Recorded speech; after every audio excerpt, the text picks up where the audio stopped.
Palavra da Verdade, a exposição bíblica com Hernandes Dias Lopes. Joel capítulo 2, 12 a 17. Está escrito o seguinte: ainda assim, agora mesmo, diz o Senhor, convertei-vos a mim de todo o vosso coração. E isso com jejuns, com choro e com pranto. Rasgai o vosso coração e não as vossas vestes, e convertei-vos ao Senhor vosso Deus. Porque Ele é misericordioso e compassivo, e tardio em irar-se, e grande em benignidade, e se arrepende do mal. Quem sabe se não se voltará e se arrependerá? E deixará após si uma bênção, uma oferta de manjares, e libação para o Senhor vosso Deus. Tocai a trombeta em Sião, promulgai um santo jejum, proclamai uma assembleia solene. Congregai o povo, santificai a congregação, ajuntai os anciãos, reuni os filhinhos e os que mamam. Sai o noivo da sua recâmara e a noiva do seu aposento. Chorem os sacerdotes, ministros do Senhor, entre o pórtico e o altar, e orem. Poupa o teu povo ao Senhor, e não entregues a tua herança ao opróbrio, para que as nações façam escárnio dele, porque hão de dizer entre os povos, onde está o seu Deus? Amados, eu sei que esta é uma reunião de líderes, e que bom que você está aqui. E mais do que nunca nós, pela graça de Deus, que temos o privilégio de servir a Deus na liderança, precisamos ter consciência da necessidade e da urgência de um grande avivamento nos nossos dias. Vivemos dias muito difíceis, dias de apostasia, dias de frieza, dias de mornidão, dia em que o mundo alarga suas fronteiras e parece-nos que há um esforço concentrado na mídia, na imprensa, nas cortes, nos parlamentos, na literatura, no teatro, nas redes sociais, para se destruir os fundamentos da nossa civilização e destruir os fundamentos da própria vida cristã. Há uma crise instalada e estabelecida, e eu não estou falando apenas de uma crise de saúde pública, de uma pandemia que vem abalando as colunas de sustentação da sociedade, no que concerne a fragilidade do poder econômico, da fragilidade do poder científico e tecnológico, mas eu estou falando de valores e princípios, que estão aí atacando com fúria a fé cristã. Vivemos no mundo inteiro hoje uma cultura cristofóbica, irmãos nossos sendo fuzilados, outros enforcados, outros presos, outros passando por situações adversas, e outros perseguidos de forma ideológica, talvez não muito aparente, não muito claro, mas somos atacados. O que eu quero lhes dizer é que a crise não deve nos desesperar, porque todos os grandes avivamentos registrados na Bíblia e os que estão nos anais da história aconteceram em tempos de crise. A crise é o ventre, é o útero de onde nascem os avivamentos. É quando nós reconhecemos que estamos em crise, é quando nós chegamos à conclusão que não temos forças, é quando nós olhamos e vemos o gigantismo dos problemas e a fragilidade dos nossos braços, é que nós recorremos ao Todo-Poderoso Deus para interferir na nossa história e mudar a nossa história. Joel é chamado de o profeta do Pentecostes. E Joel é aquele profeta que vai apontar para aquele glorioso dia que foi o divisor de águas da nossa história, quando o Espírito Santo foi derramado com grande poder para ficar para sempre com a igreja. De tal maneira que todos os avivamentos que sucederam ao Pentecostes procedem dele. E quando Pedro se levanta em Jerusalém, testemunhando o cumprimento do que Joel prometeu, ele disse: essa promessa não é apenas para vós, essa promessa é também para os vossos filhos, esta promessa é para aqueles que ainda estão longe, é para quantos o Senhor nosso Deus chamar. Então você e eu que estamos aqui, estamos agarrados na promessa da palavra de Deus, que esta promessa de um derramamento do Espírito, de uma visitação poderosa de Deus, é para a nossa geração, é para os nossos dias. Agora eu queria que você olhasse comigo e situasse comigo a crise que o profeta vai descrever no seu tempo, para então conclamar o povo de Deus a uma volta para Deus. Vejamos então que tipo de crise eles estavam enfrentando. Primeiramente, olha comigo capítulo 1, versículo 4. Ele está falando de uma devastação na agricultura, porque a cultura do povo era agropastoril, eles não tinham indústria, eles não tinham todos os elementos da tecnologia da época, então tudo dependia da agricultura, do campo. Olha o que está acontecendo no verso 4. O que deixou o gafanhoto cortador, comeu o gafanhoto migrador. O que deixou o migrador, comeu o gafanhoto devorador. O que deixou o devorador, comeu o gafanhoto destruidor. Agora preste atenção que quem está mandando esses gafanhotos não é o demônio. Quem está mandando esses gafanhotos para devorar as lavouras é o próprio Deus, porque você vai testemunhar isso lá no verso 25 do capítulo 2. Restituir-vos-ei os anos que foram consumidos pelo gafanhoto migrador, pelo destruidor, pelo cortador, pelo grande exército que enviei contra vós outros. Então, quando há uma apostasia, quando há uma frieza, quando há uma mornidão, quando há uma apatia espiritual, o próprio Deus exerce o seu juízo e a sua disciplina, para que o povo acorde, para que caia a ficha, para que a igreja entenda que não dá para viver a vida na contramão da vontade deste Deus soberano. Mas olha, em segundo lugar, que além deste bando de gafanhotos, e vocês sabem que o gafanhoto, onde chega, ele produz devastação. O gafanhoto é um inseto que come e defeca ao mesmo tempo. Ele enfrenta pela frente um pomar e deixa para trás um deserto. Mas agora, olha comigo o verso de número 10. O campo está assolado, e a terra de luto, porque o cereal está destruído, a vide se secou, as olivas se murcharam. Ele está tratando uma seca severa. Uma seca severa, não tinha irrigação na época. Hoje a agricultura é irrigada. Se não chove, se leva água para lá, para o campo. Mas naquela época não. Tudo dependia das gotas que caíam do céu. Não tem chuva, não tem colheita. Não tem colheita, não tem dispensa. Não tem dispensa, reina a fome, reina a escassez. Essa era a crise que estava lá. Mas confira comigo em terceiro lugar. Olha o verso 12 do capítulo 1. A vide se secou, a figueira se murchou, a romeira também, e a palmeira, entenda a palmeira aqui como tamareira, que até hoje em Israel é um dos principais produtos, né, de alimento, não só interno, mas para exportação. E a palmeira e a macieira, todas as árvores do campo se secaram e já não há alegria entre os filhos dos homens. Ou seja, está faltando o quê? Provisão. Não tem mais comida. Não adianta você ter dinheiro e não ter comida. Não existia na época o comércio internacional de um país suprir o outro. Então nós estamos vivendo uma crise de sobrevivência. Mas tem mais. Olha comigo por gentileza, no versículo 17. A semente mirrou debaixo dos seus torrões, os celeiros foram assolados, os armazéns derribados, porque se perdeu o cereal. Ou seja, apesar de um bando de gafanhotos, apesar da seca, apesar de não ter produção, o povo ainda tem a esperança de semear.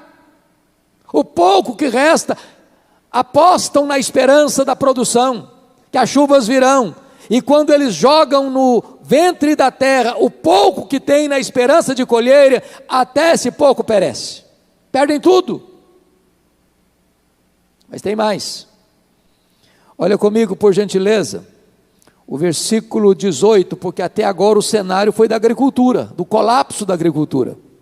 Mas para uma realidade agropastoril, agora chega o verso de número 18, e ele vai descrever a cena agora no mundo da pecuária. E ele diz: como geme o gado, as manadas de bois estão sobremodo inquietas, porque não tem pasto, também os rebanhos de ovelhas estão perecendo. Ou seja, fechou o cerco, não tem saída. A crise é avassaladora, e nesse cenário onde a escassez, a economia entrou em colapso, não tem comida na mesa, não tem celeiro, porque os celeiros estão destruídos, não tem produto agrícola, não tem animais no campo para ter carne ou leite, acabou. Mas você pensa, bom, então não tem mais o que piorar. Tem sim, porque no capítulo 2, se você perceber do verso 1 a 2, ele começa a descrever um cerco do inimigo, do exército assírio, que cerca e que ninguém consegue deter o seu poder, que chega, que invade, que saqueia, que mata, que rouba, que expolia. Então o profeta Joel, antes de conclamar o povo para buscar a Deus e buscar um avivamento, primeiro ele pinta o quadro sombrio da crise que a nação estava vivendo. Irmãos, eu não estou aqui querendo agora fazer uma descrição do problema econômico, político, moral, social, espiritual da nação brasileira. Vamos apertar um pouco mais, vamos fechar um pouco mais o foco, vamos pensar na igreja evangélica brasileira, a crise que está estabelecida. Uma das perguntas que eu tenho escutado agora, depois da pandemia, por onde vou, dos pastores, é esta: pastor, será que as pessoas voltarão? Porque tem crente que não voltou ainda, e não é porque tem comorbidade, ou porque é de grupo de risco, não voltou mesmo. Eu não sei todas as razões ainda, nem você talvez. O que fazer nesta hora, irmãos? Quando a crise está aí, batendo na nossa porta, o que fazer? Pois bem, é nessa conjuntura, queridos, que entra o profeta Joel, para conclamar o povo a se voltar para Deus. Agora a pergunta é: como é que vai ser essa volta? Então vamos olhar o verso 12, porque aqui que está o mapa, aqui que está o roteiro, aqui que está a receita dessa volta. Em primeiro lugar, olha aí comigo: convertei-vos, ainda assim agora mesmo diz o Senhor, convertei-vos a mim. Quando ele diz convertei-vos a mim, ele está falando que essa volta é para uma relação pessoal com Deus, não é uma volta institucional, não é apenas um retorno para a igreja com quanto espaço físico, ou uma denominação religiosa, seja ela qual for. Não é uma burocratização da fé, é uma volta para um relacionamento pessoal com Deus. É possível estar bem com a minha igreja e instituição, é possível estar bem com a minha denominação e instituição, e não estar bem com o meu Deus.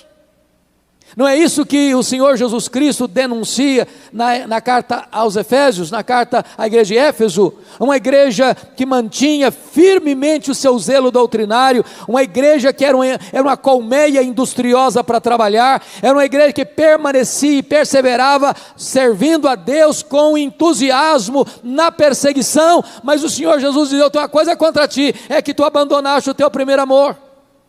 Tudo isso é feito mecanicamente, tudo isso é feito no piloto automático. Então tem que voltar para Deus.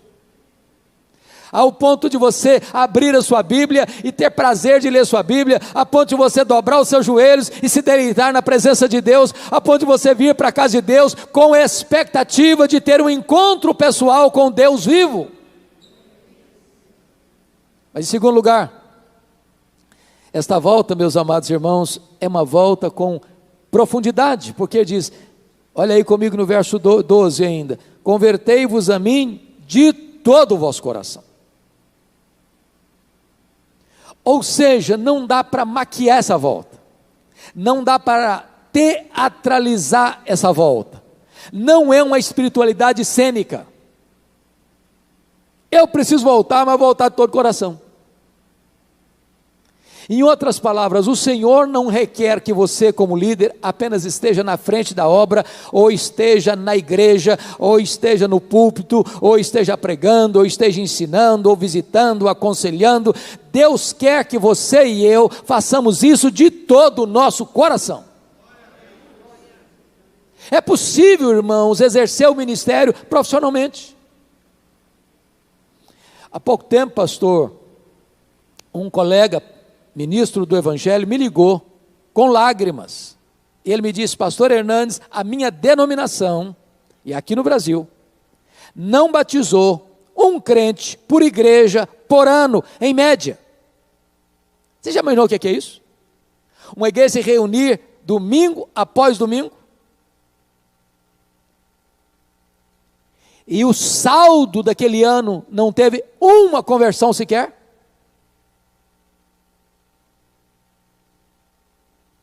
Mas notem mais, essa volta também precisa ser uma volta com diligência, porque o verso 12 ainda nos diz, convertei-vos a mim de todo o vosso coração, isso com jejuns.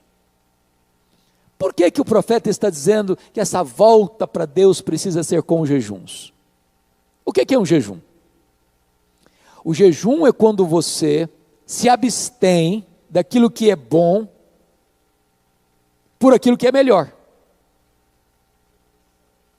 Quando você come, diz Paulo em 1 Coríntios 10, 31, que você come para a glória de Deus. Portanto, quer comais, quer bebais, fazei tudo para a glória de Deus. Então, quando você se alimenta, você toma um café, você toma um lanche, você almoça, você janta, você está comendo para a glória de Deus. É por isso que você ora antes de comer. Você come para a glória de Deus.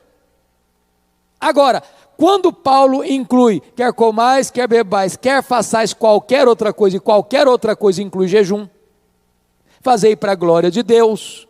A pergunta é, se eu como para a glória de Deus, e se eu jejuo para a glória de Deus, qual a diferença entre comer e jejuar?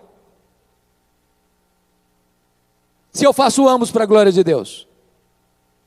E talvez a melhor resposta a esta pergunta é esta, é que quando você come, você se alimenta do símbolo do pão do céu, porque o pão da terra é um símbolo do pão do céu. Mas quando você jejua, você não se alimenta do símbolo, você se alimenta do próprio pão do céu, porque o jejum é fome de Deus. O nosso problema é que nós estamos tão acostumados com o sabor do pão da terra, que perdemos o apetite pelo pão do céu. É por isso que essa volta precisa ser, meus amados irmãos, com jejuns. Para nós entendermos que não só de pão vive o homem, mas de toda a palavra que procede da boca de Deus. Quando você jejua, o seu próprio corpo está dizendo para você, eu preciso de comida, eu preciso de comida, eu preciso de comida, e você vai dizer para o seu corpo, mas eu preciso mais de Deus, eu preciso mais de Deus, eu preciso mais de Deus. Mas em quarto lugar, essa volta, meus amados irmãos, ainda é uma volta com quebrantamento. Olha o versículo 12 ainda. Convertei-vos a mim com choro e com pranto. O nosso problema talvez, e eu vou lhes dizer que o líder, a liderança, irmãos, não é uma plataforma facilitadora da nossa vida espiritual, não. Não é não. Um dos grandes riscos do líder é acostumar-se com o sagrado, a ponto do sagrado não mexer mais. nos tornarmos profissionais. Como um colega me disse há poucos dias, eu me tornei um fazedor de sermão e nada mais. Isso não mexe mais comigo, isso não toca mais o meu coração.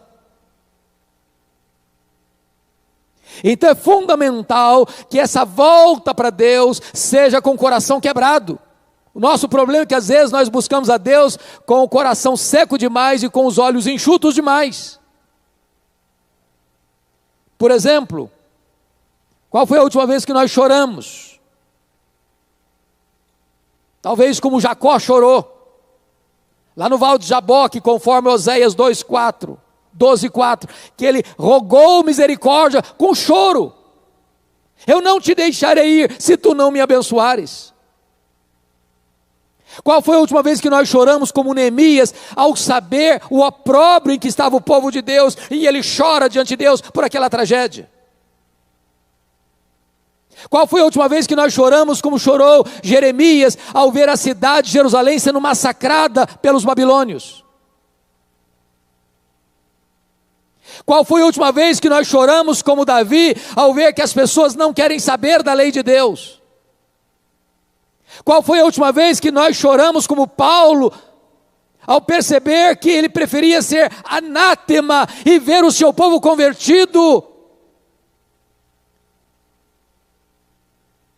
e ver aquele povo endurecido e não querendo saber do Evangelho? Qual foi a última vez que nós choramos, como Pedro chorou pelos seus próprios pecados? Oh, irmãos, Deus requer de nós como liderança uma volta para Ele, com o coração quebrantado. Mas ainda, em quinto lugar, confira comigo, essa volta, ela precisa ser uma volta com sinceridade, porque o verso 13 diz: rasgai o vosso coração, e não as vossas vestes, e convertei-vos ao Senhor vosso Deus. Por que ele está dizendo isso? Porque esse ritual de rasgar as vestes tornou-se um emblema. Quando alguém passava por uma situação de um susto, ou de pânico, ou de um problema muito grave, ou de um escândalo, ou de uma situação constrangedora, as pessoas rasgavam as vestes. Lembra quando Jesus afirmou lá no Sinédrio, que as pessoas o veriam em glória, vindo nas nuvens, e o sacerdote rasgou a veste. E aí de repente as pessoas estavam rasgando as vestes, como um teatro, como uma espiritualidade cênica, como uma representação de palco. Ô irmãos, e quantas vezes nós vamos aprendendo alguns jargões, alguns clichês religiosos, passando a ideia para as pessoas que nós somos espirituais. Na hora da oração mudamos a voz, o tom da voz, damos uma tremida na voz para passar um ar de espiritualidade. E chega um momento que Deus nos confronta e diz: olha, eu não quero roupa rasgada, eu não quero teatro, eu não quero cena, eu não quero representação no palco, eu quero coração rasgado. E sabe, amados irmãos, nós vamos dar uma olhadinha agora por que é importante trazer essa palavra para mim e para você enquanto líderes. Mas vamos a um segundo ponto, nós olhamos como devemos voltar, agora vamos olhar a urgência dessa volta. Confira aí comigo o verso 12, como é que ele começa: ainda assim, agora mesmo, diz o Senhor. Por que ele diz ainda assim, agora mesmo? Para eu entender o que significa essa frase, ainda assim, agora mesmo, eu tenho que entender o que foi dito no começo, a crise que a nação estava vivendo, de bandos de gafanhotos destruidores, de uma seca severa que assolou o campo, e não tem alimento, e o gado está morrendo. A casa de Deus está sem provisão. Olha o versículo 9 do capítulo 1. Cortada está da casa do Senhor a oferta de manjares e a libação. Os sacerdotes, ministros do Senhor estão enlutados, não tem comida. nem no campo, nem na mesa dos crentes, nem na mesa dos pastores. Mas se não bastasse isso, tem um exército inimigo poderoso que está cercando, que está invadindo, que está saqueando, que está espoliando, que está matando. Ou seja, é a crise máxima, em grau superlativo, e o profeta diz: ainda assim, agora mesmo, convertei-vos ao Senhor. Quando você diz não tem mais jeito, não tem mais saída, não tem mais solução, não tem mais esperança, é aí que Deus pode agir soberanamente. Quando você olha o cenário, por exemplo, que aconteceu na Inglaterra no século XVIII, acho que vocês todos sabem, a onda de ateísmo que varreu a Europa, com o surgimento do racionalismo que desemboca no iluminismo, que veio uma onda de ateísmo, as igrejas vazias, ninguém ousava crer mais na Bíblia, como palavra de Deus. Pregadores pregavam sermões mortos para auditórios vazios e sonolentos, e desciam dos púlpitos para se embriagar nas mesas de jogo. Os enciclopedistas diziam o seguinte: a igreja protestante vai ser varrida, banida da Europa. Quando todo mundo apostava no fracasso da igreja, e ela parecia muito mais um vale de ossos secos, Deus começou a despertar um grupo de estudantes da Universidade de Oxford para orar por avivamento.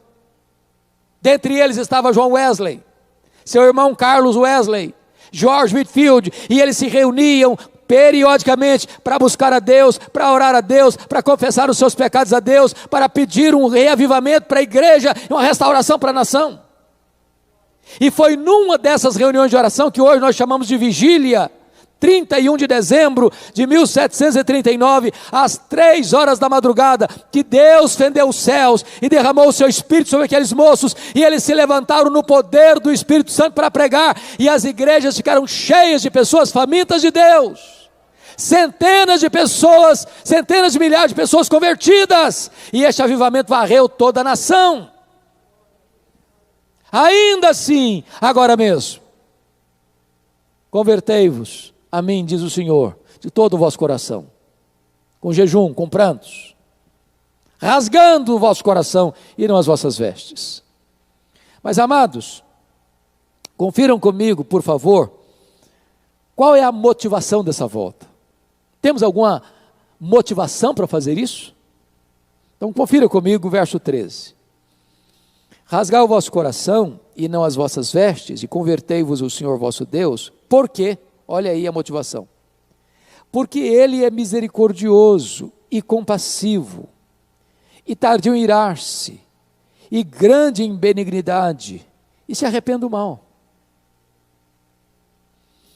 Irmãos queridos, talvez, se fosse hoje, a nossa geração mais apressada, a gente diria que a crise foi instalada pelo diabo. Ah, foi o diabo que mandou os gafanhotos, foi o diabo que mandou a seca. Mas quando você lê, você vai perceber que essa crise foi a disciplina de Deus ao seu povo. E por isso, a única maneira de suspender esse juízo e essa disciplina é o povo se voltando para Deus. Muito da crise, irmãos, que a nação vive, que a família vive, que a igreja vive, decorre da nossa desobediência a Deus. Porque a Bíblia diz que o juízo começa onde? No mundo? Não, na casa de Deus. É por isso que está escrito lá em 2 Crônicas 7,14, se o meu povo, que se chama pelo meu nome, se humilhar e orar, e me buscar, e se converter de seus maus caminhos, então eu ouvirei dos céus, perdoarei os seus pecados, e sararei a sua terra. Uma igreja curada, reflete, reverbera na nação.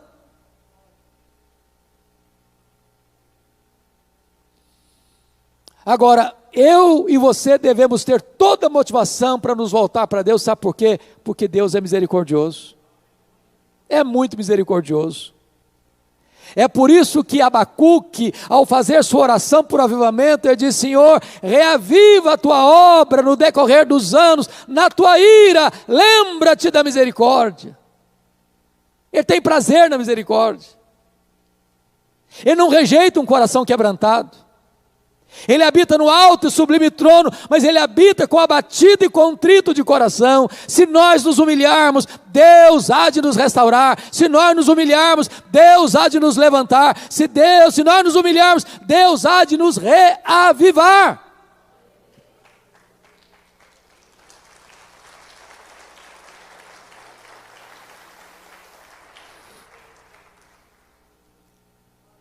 Agora preste atenção. Como é que é essa convocação? Olha o verso de número 15 comigo. Tocai a trombeta em Sião, promulgai um santo jejum, proclamai uma assembleia solene. Então, a primeira coisa que eu preciso entender como igreja, nós não estamos aqui fazendo uma avaliação política, não estamos fazendo uma avaliação econômica, nem social do Brasil, nem do mundo. Nós estamos aqui lidando com o povo de Deus, a igreja de Cristo. Como é que o profeta começa? Tocai a trombeta em Sião. Eu preciso reconhecer que os nossos problemas não vêm prioritariamente de fora, os nossos problemas vêm prioritariamente de dentro.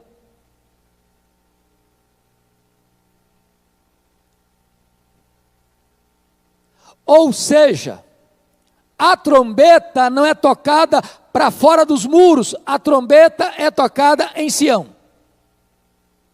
É para dentro dos muros. Somos nós. Nós somos o sal da terra. Nós somos a luz do mundo. Nós somos os ministros da reconciliação. Nós somos os embaixadores de Deus. Então, se tem que ter conserto, se tem que ter acerto, se tem que ter reavivamento, essa obra não começa lá fora, não. Essa obra começa aqui dentro. Essa obra começa com os líderes.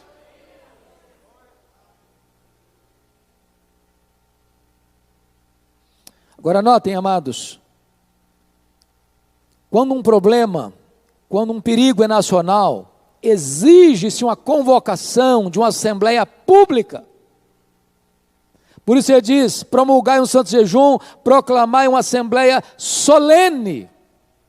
Tem hora que o jejum é particular. Tem hora que o jejum é aquele que Jesus ensinou, de você entrar no seu quarto e você não sair de lá com o rosto assim meio desfigurado, para dar a impressão que você é muito espiritual e está jejuando.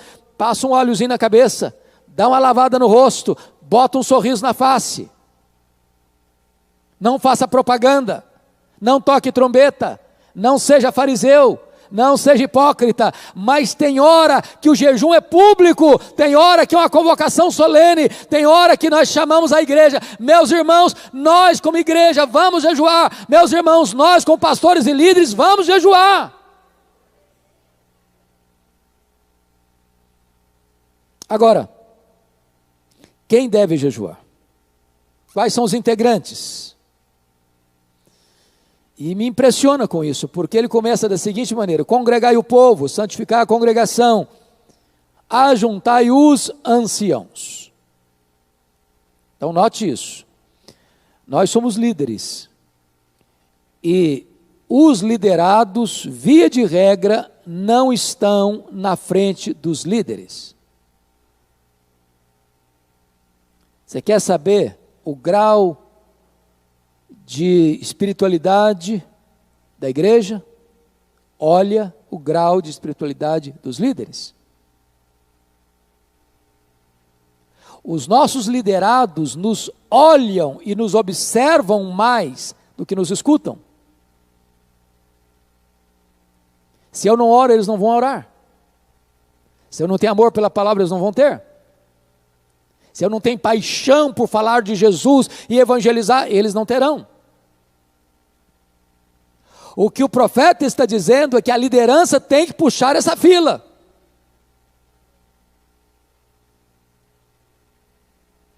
Eu não posso dizer para os membros da igreja: faça isso, faça aquilo outro, se eu não vou na frente. Se eu não sou exemplo. Então, os primeiros nominados nessa convocação solene eram os anciãos, eram os líderes, os cabecinhas brancas. Esse é o preço da liderança. Esse é exemplo. Mas em seguida, note você, no verso 16, que ele diz assim: reuniu os filhinhos e os que mamam. Em outras palavras, ele está pegando as duas pontas, os mais velhos e os mais novos. Ninguém de fora. Todo mundo está incluído nessa convocação solene para buscar a Deus, para acertar a vida com Deus. Irmãos amados, eu gosto dessa expressão, sabe por quê? Quando você olha o mapa religioso evangélico no mundo hoje, você vai perceber que há um risco enorme, enorme, mundo afora, de se perder essa conexão dos velhos com os novos. Em muitos lugares do mundo hoje, você chega na igreja, você vê um mar de cabecinhas brancas. A moçada não está mais. Não tem criança mais. E vamos passando a ideia de que igreja é para velho. Igreja é para gente que já dobrou o cabo da Boa Esperança. E é muito importante, amados irmãos, como líderes, nós entendermos que a principal missão nossa nesse sentido é passar o bastão do Evangelho para a nova geração. Como o pastor disse agora há pouco, tem que fazer discípulos. Essa geração de cabecinha branca está indo embora. Você que é mais jovem, pega esse bastão. Precisamos ensinar os nossos filhos dentro de casa, sabe por quê? A fé começa em casa. É lá em casa que começa a fé. É lá que você ensina os filhos. É lá que você ora com eles. É lá que você faz culto doméstico com eles. É lá que você compra bons livros e dá na mão deles, e lê com eles, estuda com eles, e leva-os a amar a palavra de Deus. É para a igreja que você traz as crianças. Igreja é lugar de criança. Então o texto está nos mostrando que até os que mamam têm que vir. No colo da mãe, no colo do pai. Talvez eles não entendam tudo que está acontecendo, mas eles começam a sugar o leite da piedade e sobreviverem espiritualmente. Mas note outra coisa importante aí no texto. Versículo 16 diz: sai o noivo da sua recâmara e a noiva do seu aposento. Você sabe que na cultura judaica, quando um homem se casava, ele era dispensado do serviço militar 1 ano, para desfrutar das alegrias e prazeres da vida conjugal. O texto está dizendo que essa volta para Deus é tão urgente, que até no dia das núpcias, ou até na lua de mel, ninguém está dispensado dessa assembleia solene de buscar a presença de Deus. Em outras palavras, não tem prioridade mais prioritária do que buscar a Deus, buscar um reavivamento, buscar uma restauração da nossa vida espiritual. Mas há uma palavra especial aqui, e ela está no verso 17. Chorem os sacerdotes, ministros do Senhor. O sacerdote, ele era o mestre que ensinava a lei, e o sacerdote era aquele que intercedia pelo povo. Então ele tinha uma dupla função. Ele trazia Deus para o povo e levava o povo a Deus. Ele era um líder. Deus levantava de vez em quando um profeta, mas o sacerdote era aquele pastor que cuidava efetivamente do rebanho, de ensinar o rebanho, de orar pelo rebanho, de oferecer sacrifícios pelo rebanho. Esse líder tem uma palavra especial para ele. Qual é a palavra? Chorem os sacerdotes, ministros do Senhor. Oh, amados irmãos, o líder é aquele que se humilha, é aquele que se quebranta, é aquele que sente o peso, não só dos seus próprios pecados, mas sente o peso da sua própria congregação. Ele chora pelo seu povo. E por que ele está chorando? Olha a motivação aí.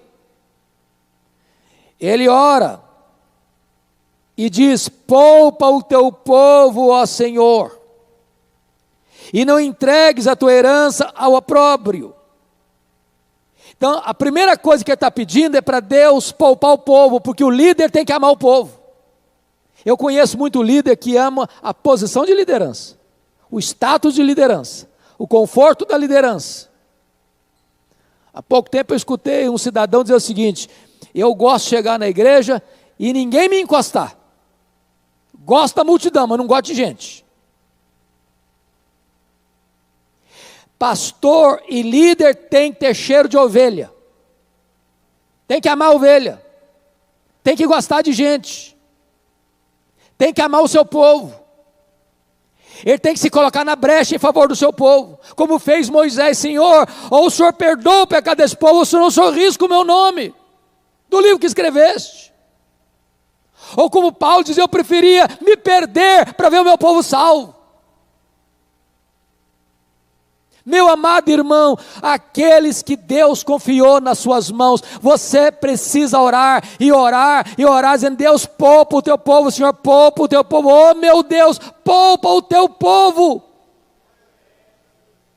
Porque uma coisa é você amar a pregação, outra coisa muito diferente é você amar as pessoas para quem você prega. Mas por que ele está chorando? Por uma segunda razão. Olha o versículo 17. Ele diz: poupa o teu povo ao Senhor, e não entregues a tua herança ao opróbrio, para que as nações façam escárnio dele. Porque hão de dizer entre os povos: onde está o seu Deus? A segunda razão por que ele está chorando, agora não é por amor ao povo, é por amor à glória de Deus, por amor à reputação de Deus. Porque quando a igreja está fraca, as pessoas começam a escarnecer de Deus, a zombar de Deus, a não temer a Deus. E você e eu, no papel de liderança, precisamos ter um santo zelo pela glória de Deus.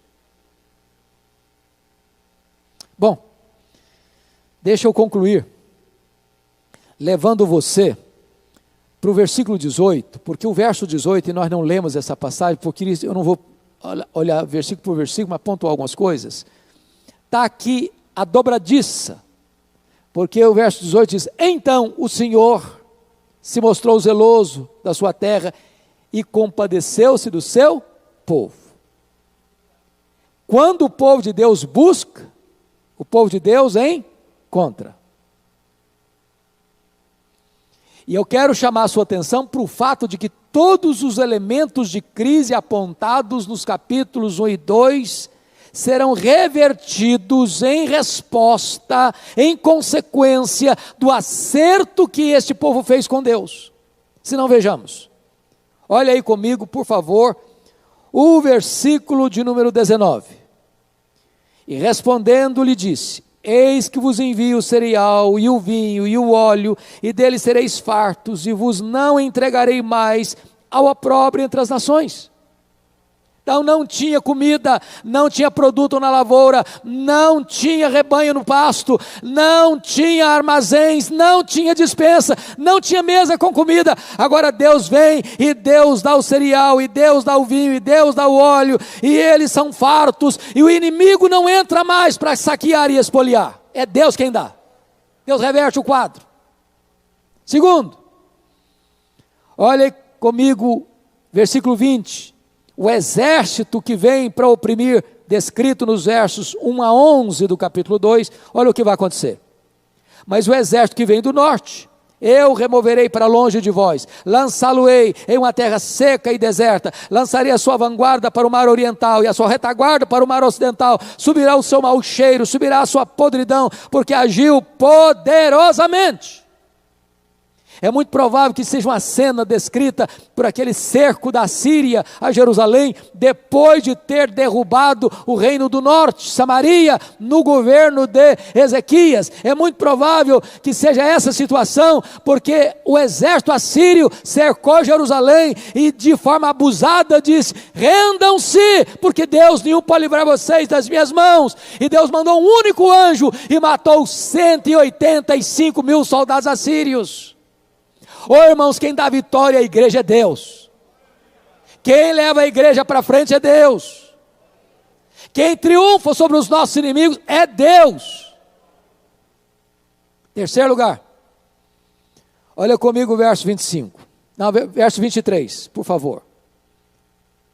Alegrai-vos, pois, filhos de Sião, regozijai-vos no Senhor, vosso Deus, porque Ele vos dará em justa medida a chuva, fará descer como outrora a chuva temporã e a serôdia. Que coisa maravilhosa, porque outrora, qual era a situação? Terra seca, as árvores frutíferas morrendo, a semente lançada no ventre da terra, secando lá dentro e morrendo.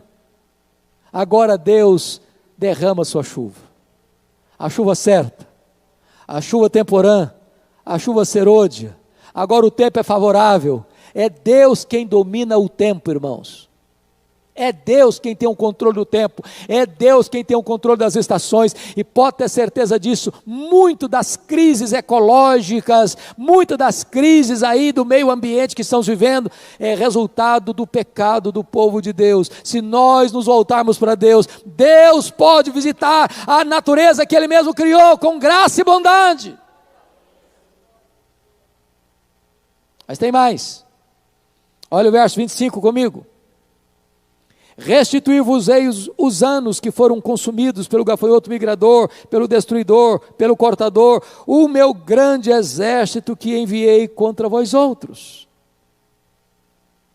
Note vocês que os bandos de gafanhotos do capítulo 1, versículo 4, não vieram por conta própria, de moto próprio, nem enviados pelo diabo.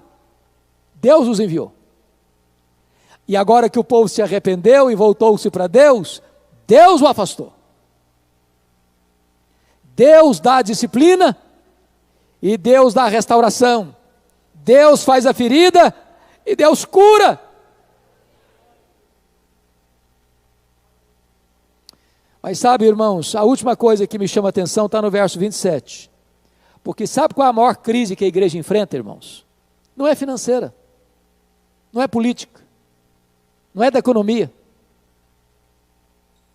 não é do meio ambiente, não é mesmo dos problemas internacionais. Sabe qual é o maior problema da igreja? Não é nem mesmo a ação do diabo. O maior problema da igreja, irmãos, é a ausência de Deus. É quando se inscreve na frente Icabode, foi-se a glória do Senhor. Mas olha o que vai acontecer agora no verso 27. Sabereis que eu estou no meio de Israel, e que eu sou o Senhor vosso Deus, e não há outro, e o meu povo jamais será envergonhado. Oh amado, nós precisamos tomar de volta esse senso da presença manifesta de Deus no nosso meio. De nós nos reunirmos e dizermos como Jacó, na verdade Deus está neste lugar. Bom, agora, para fechar, eu preciso que você entenda o que está escrito no capítulo 2, 28 e 29. Está escrito assim: e acontecerá depois, que derramarei meu espírito sobre toda a carne, vossos filhos e vossas filhas profetizarão, vossos velhos sonharão, vossos jovens terão visões, e até sobre os servos e sobre as servas derramarei meu espírito naqueles dias. Chama a sua atenção para essa expressão, e acontecerá depois, não antes, depois. Depois de quê? Depois da volta do povo de Deus para a presença de Deus. E aí, a promessa é que Deus vai fazer o quê? Derramar do seu Espírito. E de que forma? Sobre toda a carne. Em outras palavras, sem acepção. Não é derramar sobre todos sem exceção, mas é derramar sobre todos sem acepção. Porque o Espírito Santo não vem sobre o mundo pagão, pecaminoso, ele vem sobre o seu povo, sobre a igreja. E ele vai descrever o que é sobre toda a carne. Quando ele diz vossos filhos e vossas filhas, ou seja, é homem e mulher. Não tem superioridade de gênero. O Espírito Santo visita o homem e visita a mulher do mesmo jeito, com o mesmo poder, com a mesma intensidade. Segundo, não tem faixa etária, vossos velhos e vossos jovens. Não tem idade sagrada. Não tem idade sagrada. O jovem pode ser tão cheio do Espírito Santo como o velho. O adolescente da igreja pode estar tão cheio do Espírito Santo como o pastor da igreja. E notem vocês que quando ficamos cheios do Espírito Santo, primeiro, os velhos sonharão. E o que significa isso? É que comeu muito à noite e sonha de madrugada? Não, não é isso não. Se você olhar a característica das pessoas idosas, e eu já estou nela porque meus cabelos já estão brancos, você começa a ficar olhando muito para as lentes do retrovisor e contando as vitórias do passado. A gente vive do passado. Mas quando você está cheio do Espírito Santo, você vira um Caleb na vida e com 85 anos você quer conquistar um monte. Você tem projetos. Você tem terreno para conquistar e você quer conquistar. Você não deita num cadeiro de balanço, você não veste um pijama. Você quer trabalhar enquanto Deus te der fôlego de vida. E diz ainda que os jovens fazem o quê? E os jovens terão visões. Ele não está falando de visão mística, não.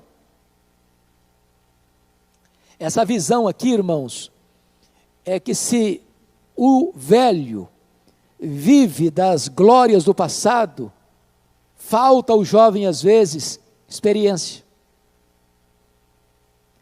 E um jovem cheio do Espírito Santo, ele tem uma visão clara, ampla, da obra de Deus, dos desafios de Deus, daquilo que precisa ser conquistado. Mas preste atenção em outra coisa. Não tem estratificação social, porque até sobre os servos e as servas eu derramarei do meu Espírito naqueles dias. Irmãos, liderança de igreja não é apenas para elite. Não é porque você é doutor, porque você é um rico comerciante, porque você é um rico empresário, porque você faz parte da academia na cidade, eu tenho competência e capacidade de ser líder, porque eu faço parte da aristocracia social. Pode até ser. Mas Deus levanta servo e serva para ser cheio do Espírito Santo.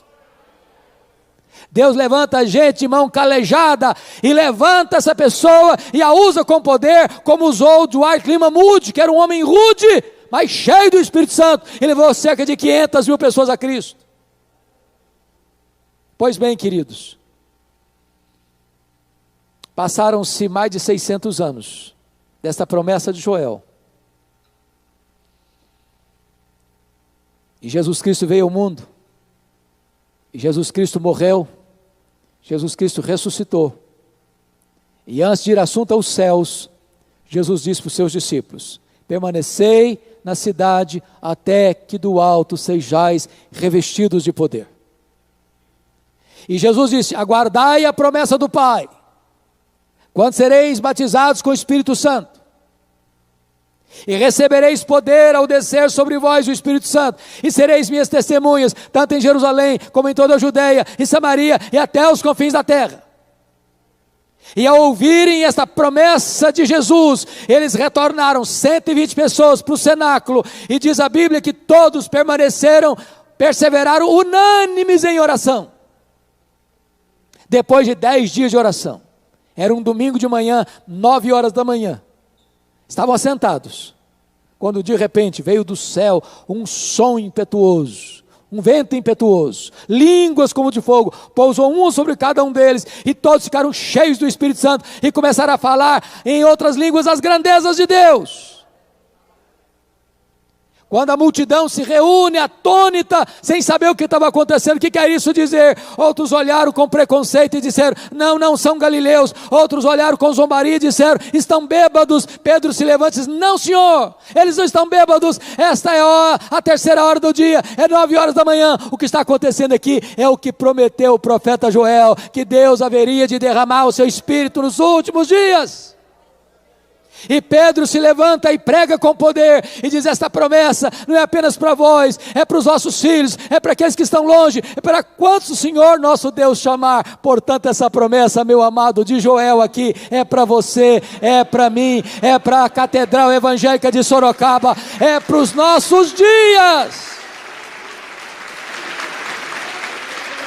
Que Deus nos ajude, nesse tempo de crise, meus irmãos, nos levantarmos, porque a igreja de Deus não está em crise. A igreja de Deus sabe que o seu rei, que o seu Senhor está no trono, que Ele tem as rédeas da história em suas mãos, e que nós somos um povo mais do que vencedor em Cristo Jesus, e nós temos a suprema grandeza do poder de Deus à nossa disposição. Nós temos rios de água viva que podem fluir do nosso interior, e nós temos a promessa de que Deus há de derramar mais e mais do seu Espírito sobre uma igreja que está sedenta da sua presença. Que Ele nos ajude, que Ele nos abençoe. Porque todo aquele que invocar o nome do Senhor será salvo. Como, pois, invocarão aquele em quem não creem? E como crerão naqueles de que não ouviram? E como ouvirão, se não há quem pregue? E como pregarão, se não forem enviados? Como está escrito, quão formosos os pés dos que anunciam o evangelho de paz, dos que trazem alegres novas de boas coisas. Mas nem todos têm obedecido ao evangelho, pois Isaías diz, Senhor, quem creu na nossa pregação? De sorte que a fé é pelo ouvir, e ouvir pela palavra de Deus. Romanos capítulo 10, versículo 13 ao 17.